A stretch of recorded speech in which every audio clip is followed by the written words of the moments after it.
Sa US lang, mahigit 600,000 katao ang naiulat na nawawala bawat taon. At ang 2026 ay sumunod sa trend na ito gaya ng inaasahan. Sa kasalukuyan, libo-libong kaso ang tinatrabaho ng mga investigador sa pag-asang makapagbigay sila ng kahit kaunting closure ang mga pamilya ng mga nawawala. Ngunit dahil sa kakulangan ng mga lead, marami sa mga kasong ito ang nananatiling hindi nare-resolve. Numero 10.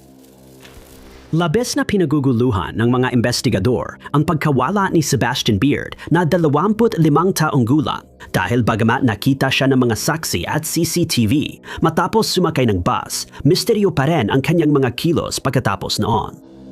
Noong Hunyo 2026 nakatira si Sebastian sa Maryland, pero minsan ay nasa Dover, New Hampshire siya.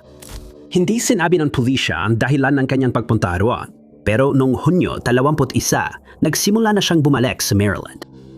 Mga alas 10 ng umaga, sumakay ng bus si Sebastian sa Dover. Dapat sana ay bumiyahe siya papuntang Boston at sumakay ng bus papuntang Union Station, Washington, D.C. Sa investigasyon, nalaman na bumili siya ng ticket mula Boston papuntang Manhattan.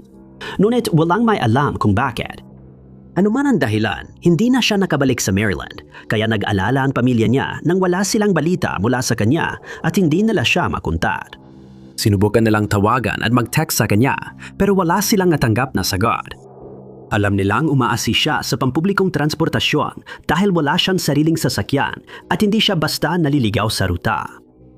Dahil dito, lalong nakakabahala na hindi siya nakita, kaya nananawagan ang mga investigador na sino mga nakakita kay Sebastian nung araw na yon ay makipag-ugnayan sa kanila para matukoy ang huli niyang mga galaw. Sa mga larawan mula sa CCTV na inilabas, mukhang kampante siya habang nasa istasyon ng bus sa Dover. May suot siyang backpack sa likod at hindi siya mukhang balisa habang papunta sa bus.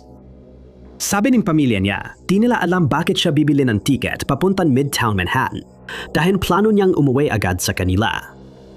Hindi niya sinabi sa kanila ang plano niya at hindi rin ipinaalam na pupunta muna siya sa Manhattan bago umuwi na hindi niya madalas gawin. Walang nag-ulat na may nakita silang kakaibang kilos ni Sebastian nung araw na yon, kaya mas lalong naging misteryoso ang pagkawala niya. Naibigay na ng pamilya niya sa pulisya ang kanyang paglalarawan. Si Sebastian ay may itim na buhok at kayumangging mga mata, may taas na 6 na talampakan at 3 pulgada at may timbang na 275 libra. May tattoo siya ng salitang parfait sa isa sa kanyang mga binti at makikilala rin siya sa pamamagitan ng isang marka sa balat sa ibabaw ng kanyang kanang mata. Kitang-kita sa CCTV na nakaputing t-shirt at tabong pantalon siya. May dala siyang itim na backpack at ang kanyang mga gamit ay nakalagay sa isang malithang may gulong. Ang sinumang may impormasyon ay hinihiling na makipag-ugnayan sa Montgomery Police sa 301-279-8000. Ang case number 9 Sebastian ay MP1 6 na 1, MP1 NM 1118. Numero 9. Ang mga investigador na nagtatrabaho sa kaso ng 31 taong gulang na si Mercedes Soudard ay magsabi na naubusan na sila ng posibleng mga lead at nag-aalala sila para sa kanyang kalagayan dahil hindi siya nakikipag-ugnayan sa kahit sinong miyembro ng kanyang pamilya o mga kaibigan. Alam na nagpalipas siya ng oras sa isang bahay sa West Price Hills, Cincinnati noong Pebrero 3, 2026 at umalis na naglalakad. Ngunit hindi na siya muling nakita. Noong panahong yon, nakatira si Mercedes sa Beach Avenue kasama ang nobyo at ina nito. Ayon sa kaibigan ng pamilya na nakikipag-usap sa media sa ngalan nila, nalaman nilang may pagtatalo si Mercedes at ang ina ng nobyo noong araw na yon. Iminungkahi na umalis siya ng bahay para umiwas sa pagtatalo o kumalma, ngunit hindi na siya bumalik. Noong una, hindi sila nag-alala sa pagkawala niya dahil sanay silang umaalis siya ng ilang buwan nang walang balita. Ayon sa pamilya niya, hindi pa siya nawawalan ng komunikasyon ng ganito katagal, kaya nag-aalala sila na baka may masamang nangyari sa kanya habang mag-isa sa labas. Ayon sa tiyuhin ni Mercedes, may inilabas na warrant of arrest para sa kanya, pero hindi ito kinumpirma ng pulisya at hindi tiyak kung konektado ito sa pagkawala niya. Nagdesisyon ang pamilya niyang kontakin ang pulisya para malaman kung nadakip siya, pero walang record na nakulong siya. Hindi sila naniniwala na sadyang hindi nagpaparamdam si Mercedes para iwasang matuntun siya. Sa nakaraang 12 buwan, nahirapan si Mercedes na makaraos sa araw-araw. Dumating sa punto naging walang tirahan si Mercedes at nagkaroon siya ng problema sa substance abuse. Naaresto siya sa mga kasong hindi matukoy, pero patuloy pa rin si Mercedes sa pakikipag-ugnayan sa pamilya. Iniulat siyang nawawala noong Abril matapos mapansing wala siyang komunikasyon sa mga kaibigan.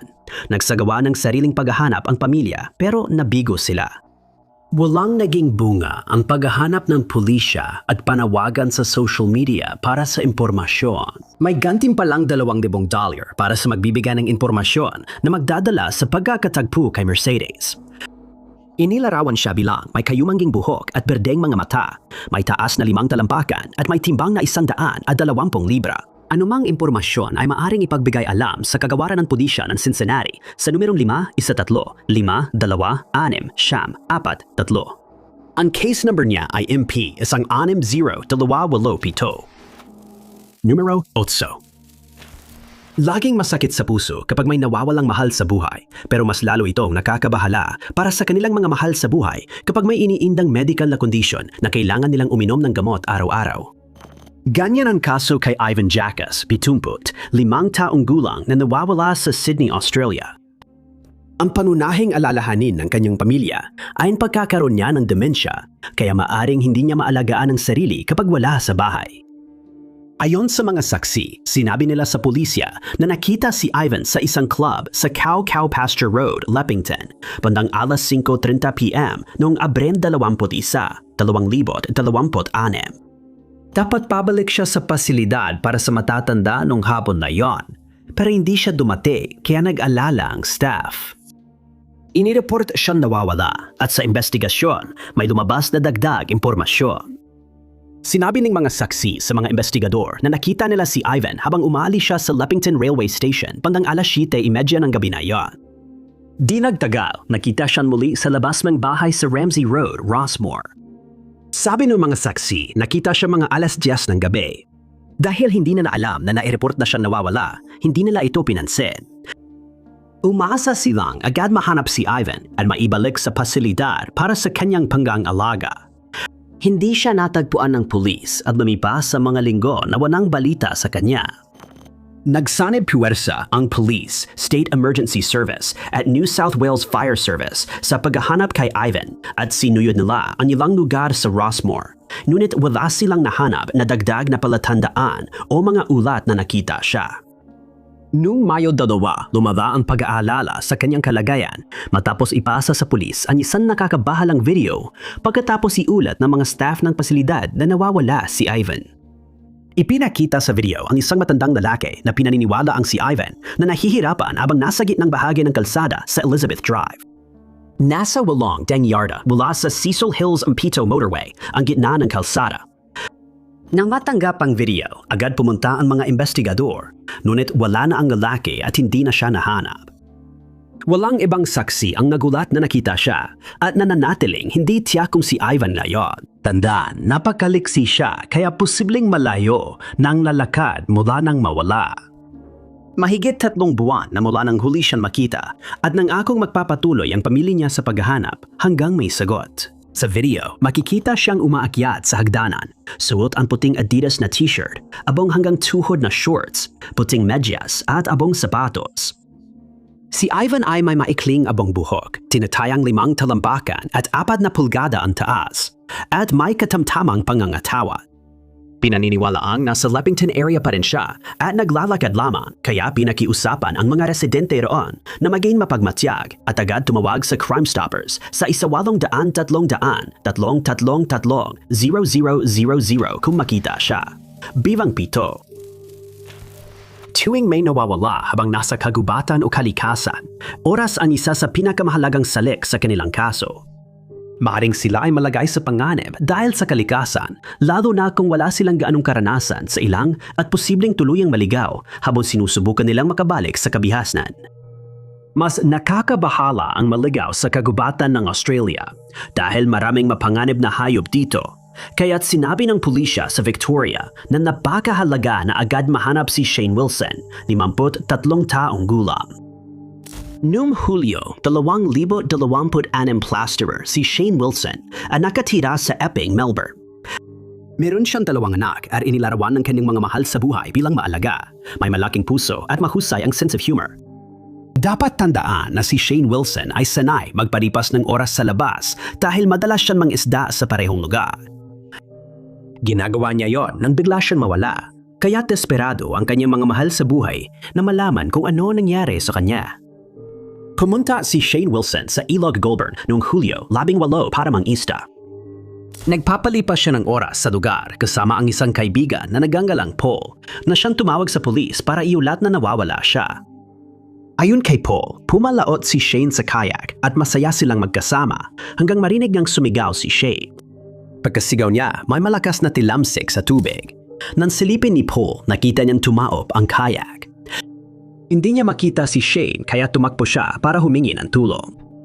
Pagdating ng mga pulis, inalugog ang lugar at may natuklasang nakakabahala.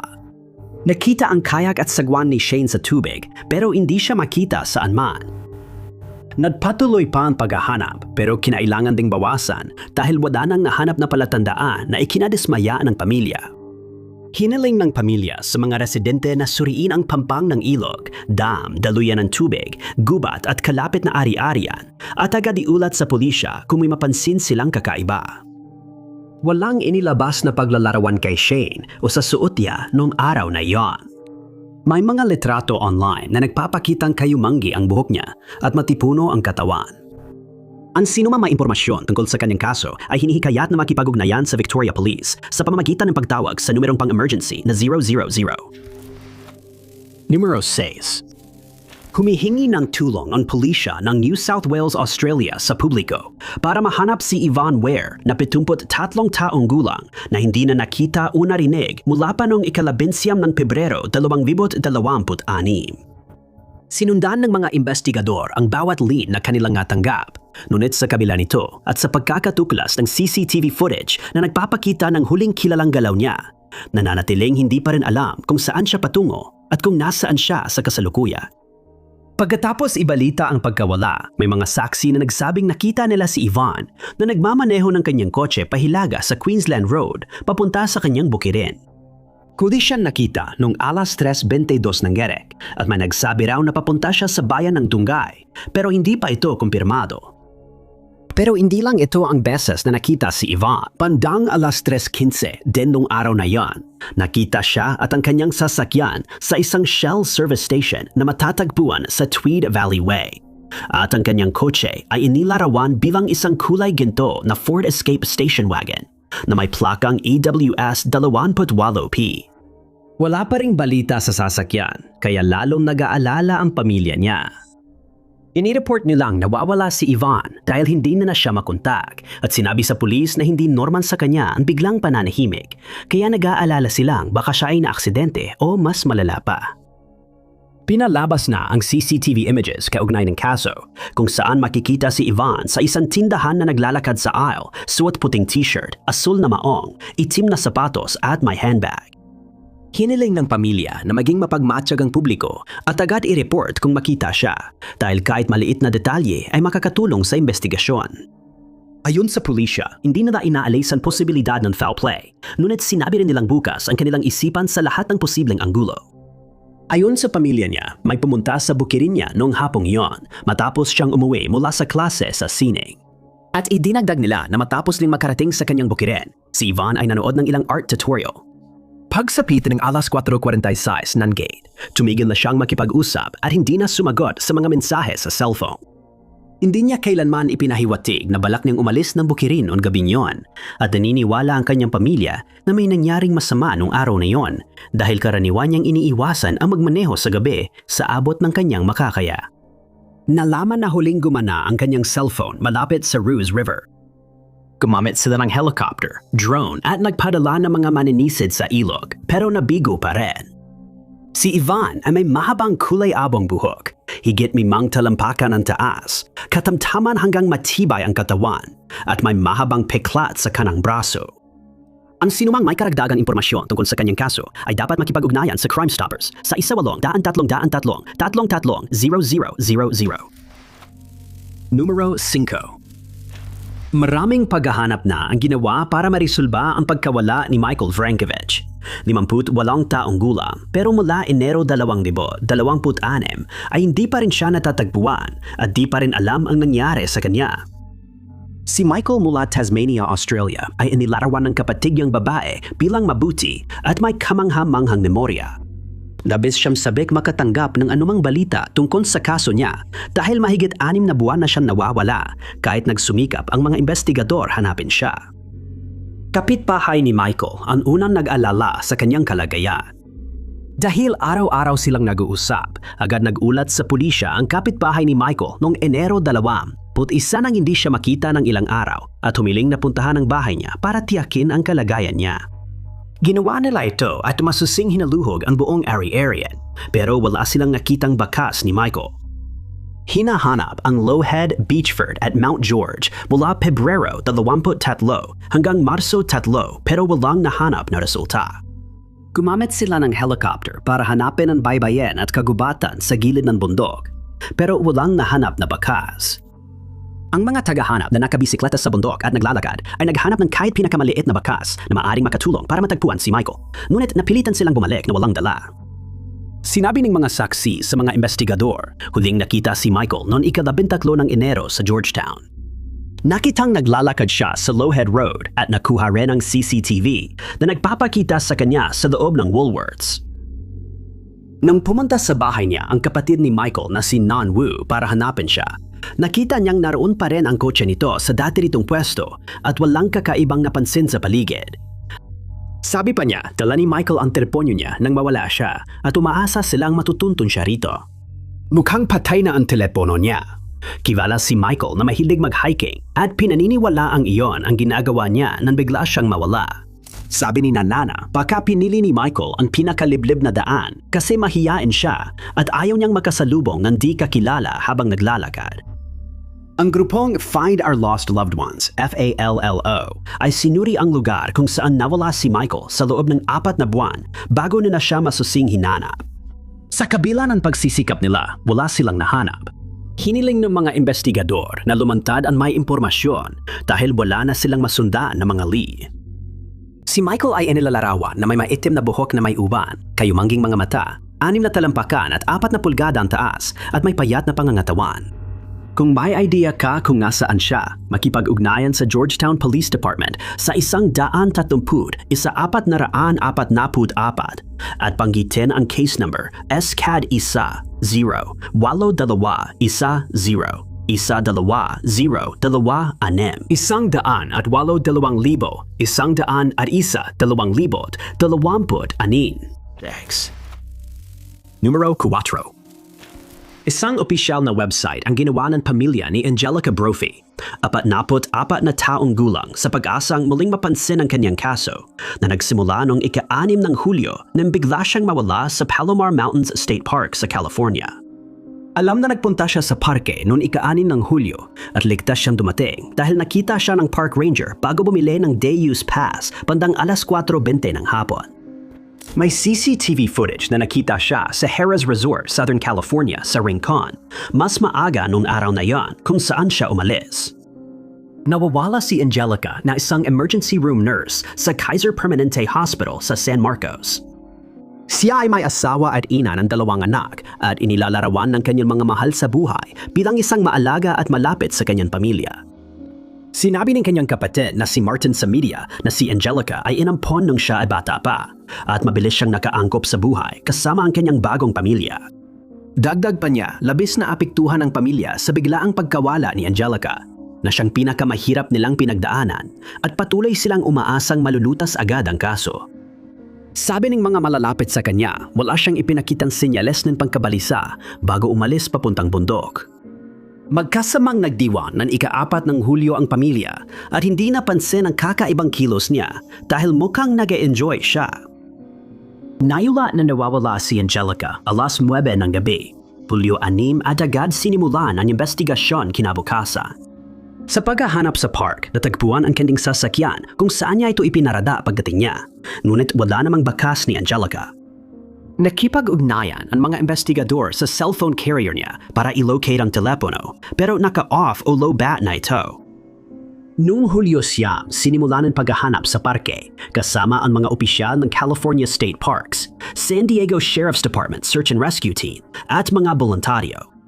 Tumagal ng 3 buong araw ang paghahanap na ito, ngunit wala ni isang pahiwatig na natagpuan.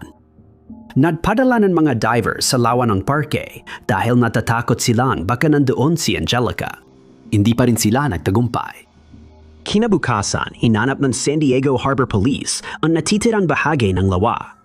Ngunit hanggang hapon ng Hulyo 13, wala pa ring natagpuan.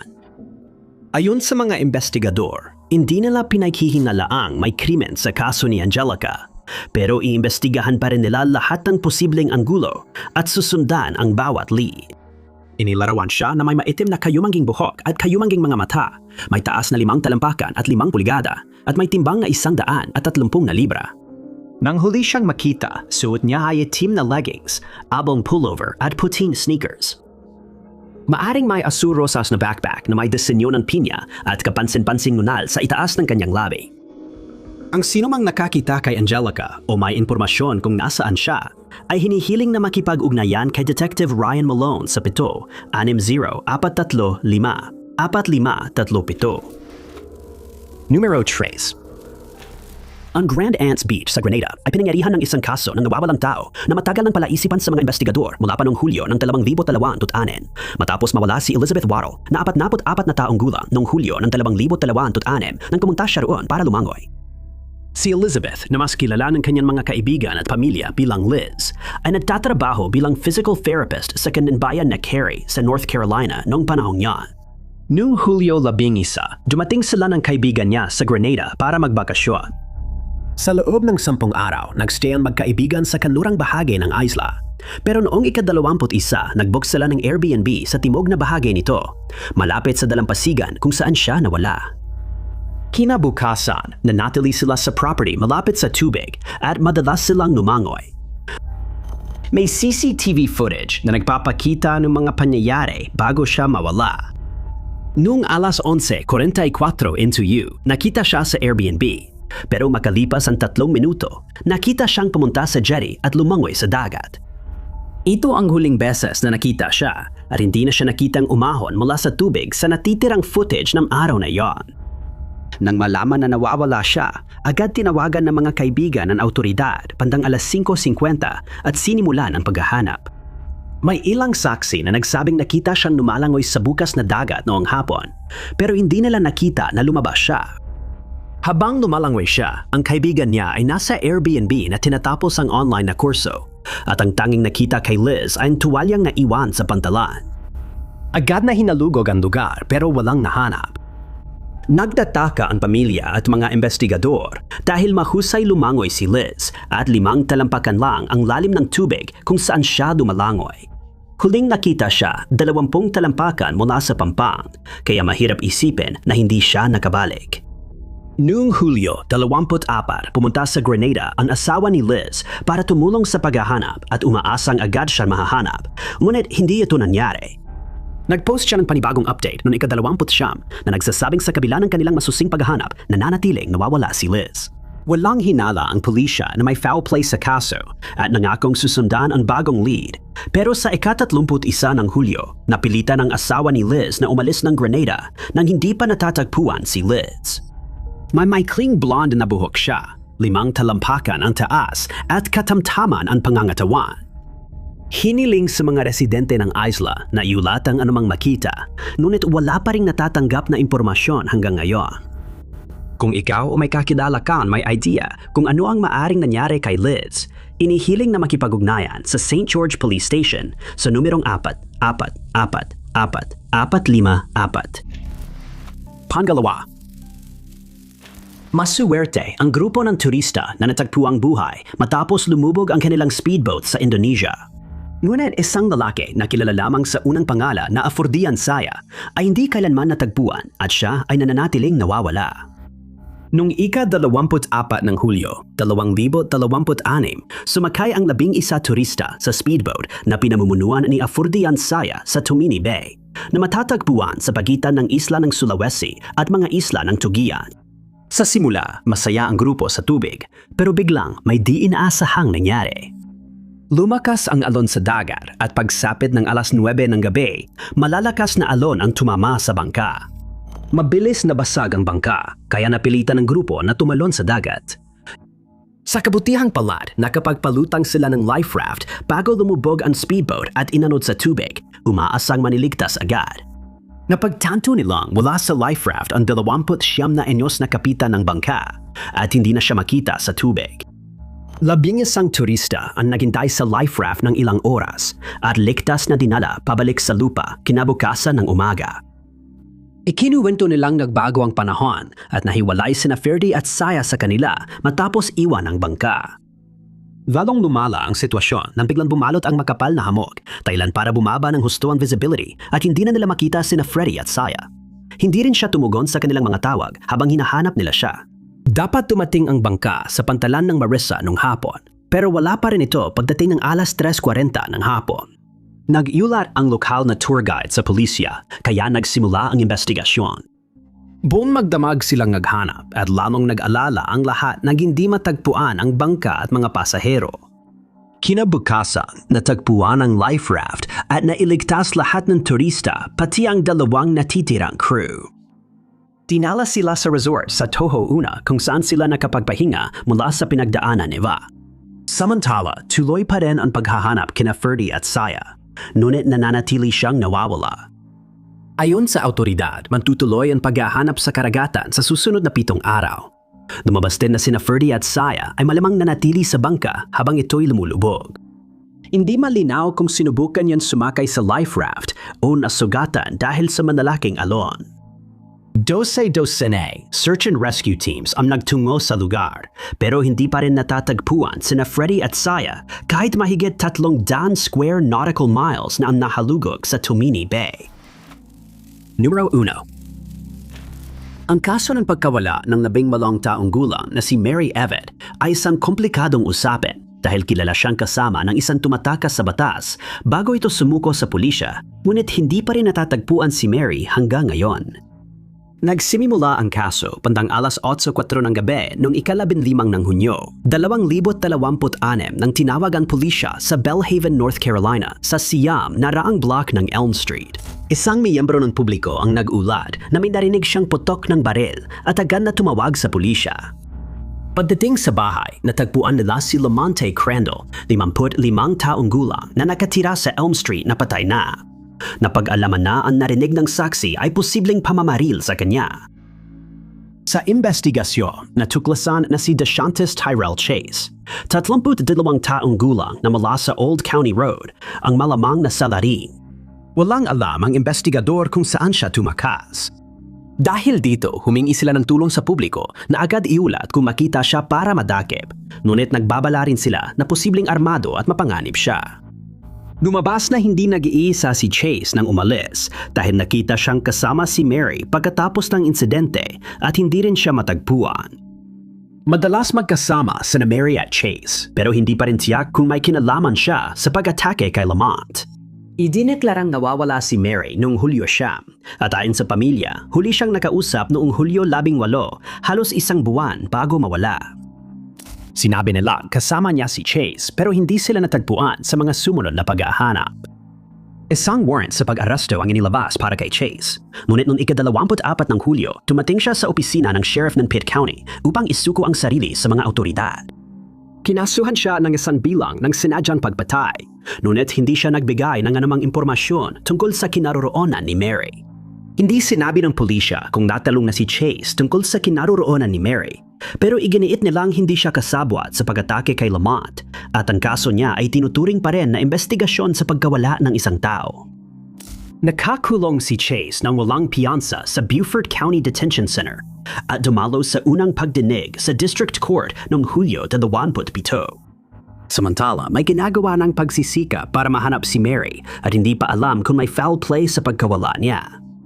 Walang pisikal na paglalarawan kay Mary na inilabas, pero ayon sa mga larawan ng pamilya, mahaba ang dark brown niyang buhok, mapusyaw ang mata, at may tattoo siya sa kanang bisig at isa pa sa pulsuhan.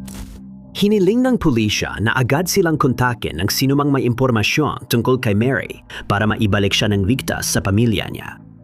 Kung meron kayong anumang impormasyon, dapat kayong makipag-ugnayan sa pulisya sa Bellhaven sa 200 at 52 at 43 2,200 at 42. Maraming salamat sa panonood mga kaibigan. Kung nagustuhan ninyo ang video na ito, siguraduhin pindutin ang like button. Huwag niyo ring kalimutang mag-subscribe at i-click ang notification bell para lagi kayong updated sa lahat ng aming mga susunod na uploads. Ako nga pala si Top 5 Unknowns at makikita tayo muli sa susunod.